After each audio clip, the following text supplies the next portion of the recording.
He is the former team captain of the De La Salle University Green Archers who made his mark in the PBA with the TNT Tropang Giga. And now he has donned the Blackwater Bossing uniform. Here to talk about how he is navigating new waters and more, please welcome to the BNC studio and the scorecard, Kib Montalbo. Hello everyone. Thank you for having me, Anton. Brother, thank you so much for the time. Yep. You just came from a game. Yep. And you are here in the studio. Maraming salamat. Thank you. Kib, it's been a long time. The last interview I did with you, you were still playing in the MPBL for Makati Crunch. Of course, I covered you in the UAP where you won 2 championships. You won 2 championships already in the PBA with TNT, and now it's a new situation for you, navigating new waters with Blackwater. How has the experience been so far? I know it's something new for you since you're used to winning. Yeah, definitely something new. It's a different perspective, but at the end of the day, I'm just grateful to be here. All right.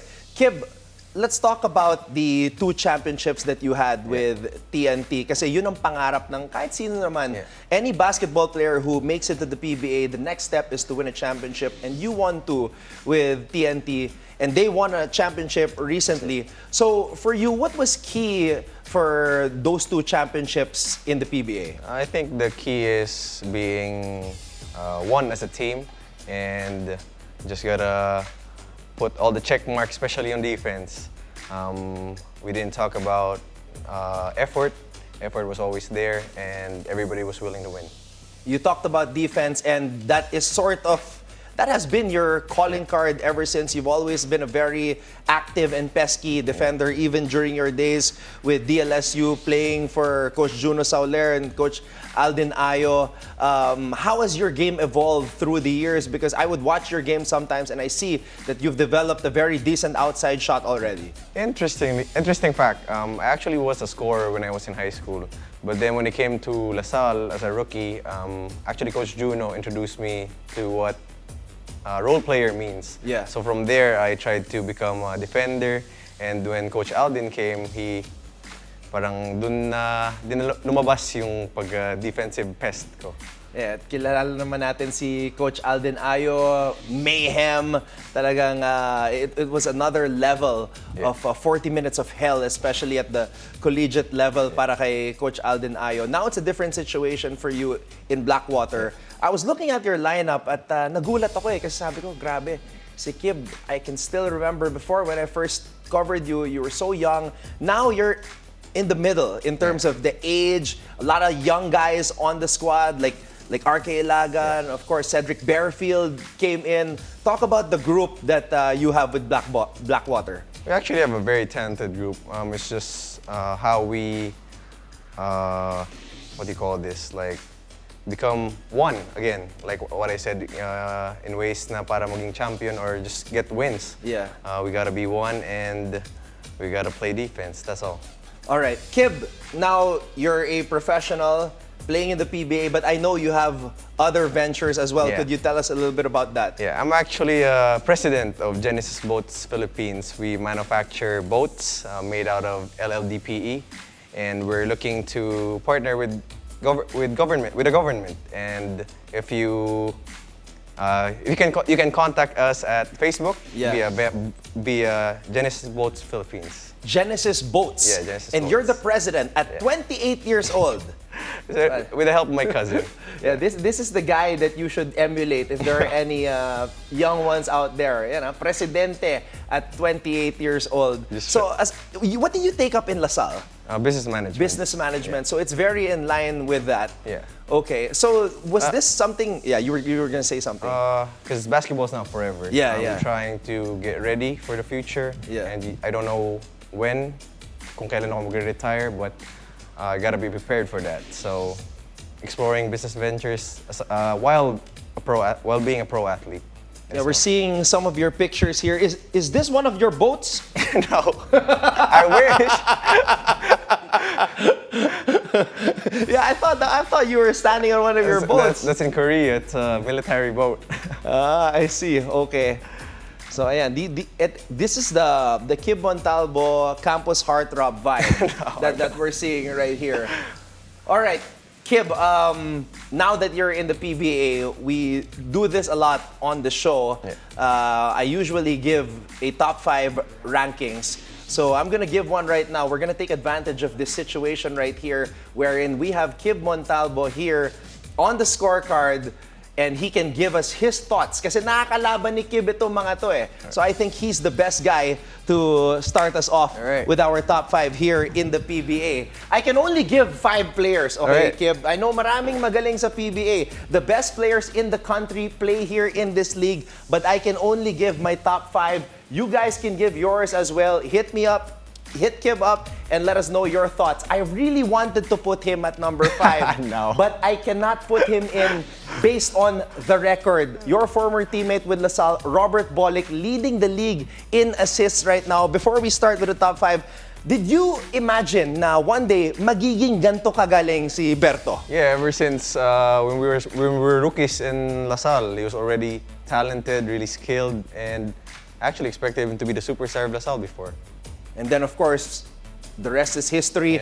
3-time champion in the NCAA with San Beda. The reason I could not put him at number 5 was I have to go with experience. And this guy is one of the most stable players in the PBA. Simulan natin to. High basketball IQ, can do it all. Bring the ball down, shoot the 3, lead at number 5 from the Meralco Bolts. Give it to me right here. Bam! Chris Newsome. What can you say about my pick at number 5, Kib? He's evolved as a player. Since he's in college, he's been an athletic guy, and now that feel ko nga point guard na siya right now, Yes. and now adding the experience, I would agree to this. All right, number 4.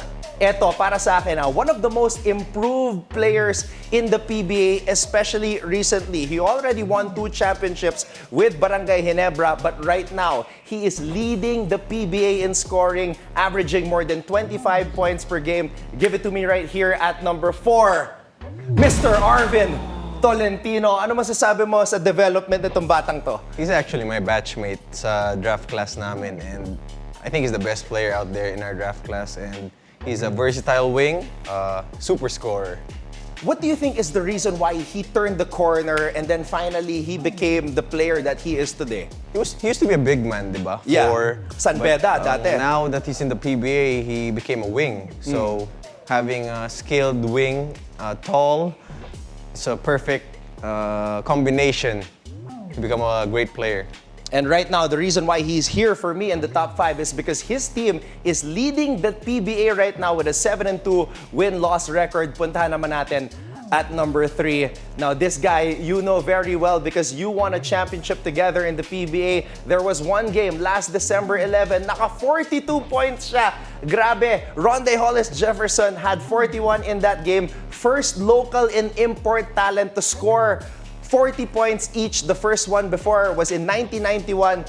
Alan Kaidik and Terrence Bailey. Give it to me right here at number 3. The franchise for the TNT Tropang Giga, Calvin Oftana. You miss him, Kib? I miss him. And his ability to shoot the 3, again, a skilled wing, and he has all the capabilities to become the superstar of TNT. Tsaka mahilig din si Calvin ngayon sa pagva-vlog niya. He shows a lot of behind the scenes. So you guys should check him out on Facebook if you haven't. Oh, grabe, Calvin Oftana. Again, did you think that Calvin would evolve right now being the main guy of TNT? I actually saw it coming because he's the NCAA MVP, right? And coming into NLEX, he was already good. Yep. So he was in the shadows of Kiefer and Kevin, I think. Yep. And now that he came to TNT, he's the new face of TNT.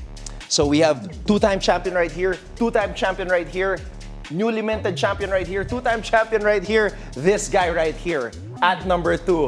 A 7-time champion, arguably the best point guard in the PBA, arguably the best point guard in the Philippines.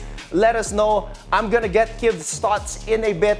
2021 PBA MVP, give it to me right here at number 2. Bam! Scotty Thompson of Barangay Ginebra. You have to guard this guy, Kib. How hard it is na bantayan ng isang Scotty Thompson? I mean, going up against him is always tough. You never know what's coming. He's an effort guy, so you gotta match his effort, especially offensive rebounds. So Bigla na lang siya nga yung mga kalawit rebound ni Scotty eh. I am not athletic, so I have to bump him every single time para hindi siya makatalon. So it's gonna be a battle every time. So for you, yung mindset mo, pag alam mong, okay, kakalabanin ko si Scotty, match up kami, you try to bump him, you try to be physical with him. I think he's the player probably I study the most because I don't know kung ano gagawin niya because it's a lot of effort. Pero mostly, I'm having problems with him on the offensive rebound. What can you say about his Christmas Day game winner? Why did they leave him wide open for the three? I mean, RJ and Brownlee was hot that game, so I think they picked their poison and they chose to help off Scotty. So. Nung college, when he was with Perpetual, the criticism on him was he could not shoot from the outside, but he's proving to us that he can knock it down when it matters the most. At number one, I don't care kung ang record nila ngayon is 4-4. I don't care if it's been 2 conferences since they last won a championship in the PBA. This guy is still a 10-time PBA champion, 8-time MVP, 11-time best player of the conference, and will go down in history as the undisputed GOAT. Give it to me right here at number one. Bam! Junmar Fajardo.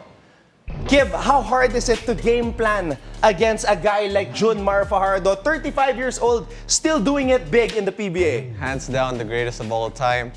I remember when I was with TNT, we had a lot of game plan on him. My particular spot, we have a different defense. Another spot, different defense. Yun lang masasabi ko.